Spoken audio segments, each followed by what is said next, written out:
Welcome to Alberta Live. I'm Walter Schwabe, your host today, and I'm joined by Doug Horner. We've got Doug Horner in the studio today here at fusedlogicTV.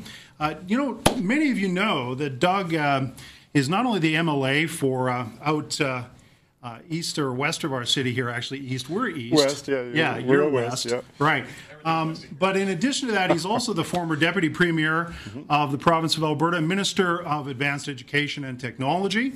Doug, welcome to the show. Thanks very much, Well, it's a pleasure to be here. No, my pleasure.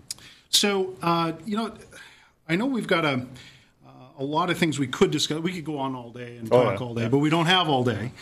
So I'm going to jump in right into one of my absolute favorite topics to talk about when it comes to government, open government. Right. Okay? Now, absolutely. Just recently, the United Arab Emirates launched their open data website. So what is it now? I mean, I could go on, the list goes on in terms of countries, cities, even now we've got a province in this country, BC, that's done the same thing. What's holding Alberta back from doing this?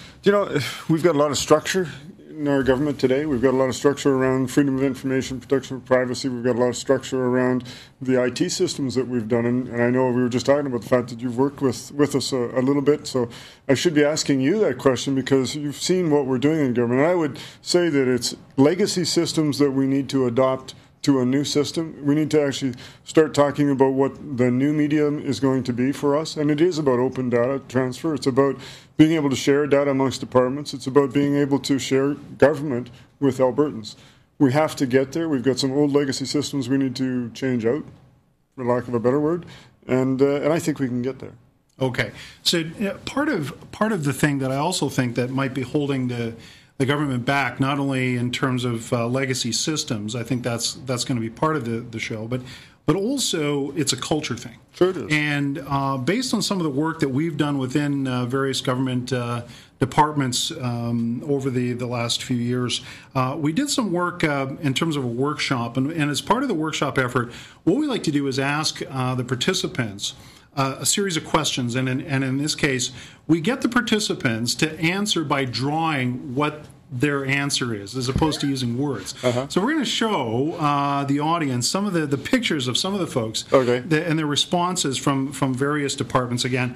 Now, the question was, how would you, and I'm going to paraphrase here because I don't remember the exact question, but basically, how would you describe the environment with your bosses as it relates to social media or the use of social media in the workplace? That was really what we were trying to get at. Okay, so let's take a look at some of those images that we've got. Now here we see someone at the podium, right, talking down to the masses, and of course how the people are feeling, right? That's the other thing. You're going to see a lot of stick men and women here. Yeah, right? well. Okay, so let's move on to the next one. Okay, so again, hierarchy, we've got this barrier, right? So we've got this hierarchical structure and barrier, so they don't feel like they're getting access in this case, right? Yep. So a lot of shouting, I guess, at this one, in terms of from all different directions. I think this individual is trying to say, shouting from all different directions and getting all different directions. One person felt like they were just simply in jail as it related to their ability to use social media or not be able to use social media. That's what that one is depicting. So, what in your government, how would you look to change that sort of undertone of culture that exists today in terms of that?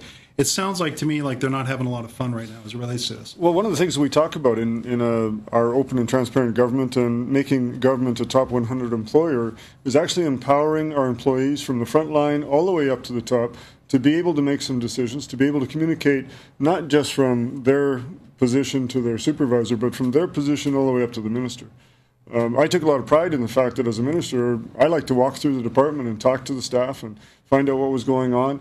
Because if we're all working in the same direction, if we're all working for the client, in this case the taxpayers of Alberta, we're trying to find new and innovative ways to serve that client, well then you feel better about your job too. You feel better about where you're going to go. So being a top 100 employer like a WestJet, and that's doable for us, and it's something that we should be striving to do so that we can then serve our clients better. I like a couple of those diagrams there because it really does show what I've been talking about in terms of this driven accountability into our system.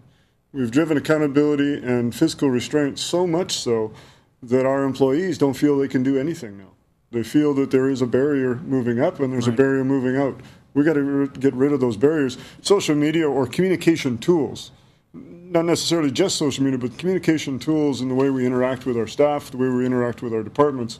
We've got to do a lot better job at allowing our staff to empower themselves. Right.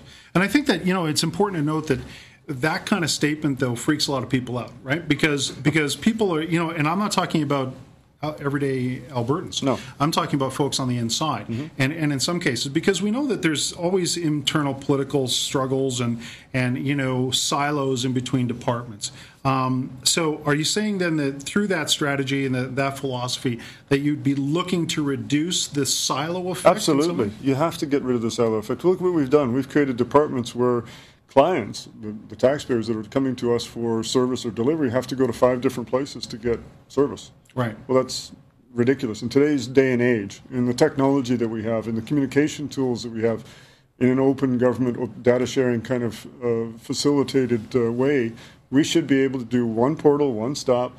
When we came up with Apply Alberta for Campus Alberta, the whole concept was so the student only went to one place, did the application, and all the work behind the scenes was technology driven, drove all of that common data to every one of the post-secondaries that the student was applying to.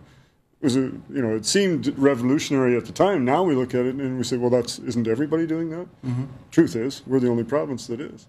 But that's the kind of thing that we can accomplish when we start sitting down talking about this is the outcome we want. Right. And it's doable. Okay, let's talk one more question on open government before we take a break. Have you put any thought into a citizen engagement strategy as it relates to open government? I mean, open data is almost the simplest part. I mean, you take the data that's already public, you make sure it's accurate, you deal with, FOIP and all of that is actually quite easy to deal with because you have to have this stuff in place already. That's right. Then you release it as a catalog. Once you get past that, though, that's when we're really starting to think about citizens and how they can participate with government. So how would Albertans then be able to participate directly with a Horner government? We're getting there. When we talk about Twitter, when you talk about Facebook, you talk about the websites that we have and how we're operating on that. I'm on Twitter today. We're doing a number of different communication tools on the campaign. And it's interesting, somebody made the comment to me that, and I know you didn't think much of our website, but we'll get to that later. The website's actually pretty good, in my opinion. But anyway, what we're trying to do is drive people to utilize those resources that we have that are online and get that communication going so that we can have a good communication, a good dialogue with Albertans about what's on our campaign. It's interesting, the campaigns of all of the candidates, the websites, the ability to interact with the candidate is better than what we have for government right now. Yeah. And we need to take that and as a lesson to government. I want to clarify on a couple of things. One, I commented on, I think you might be referring to, you answer. I commented once on one of your tweets about the fact that you had visited a number of places.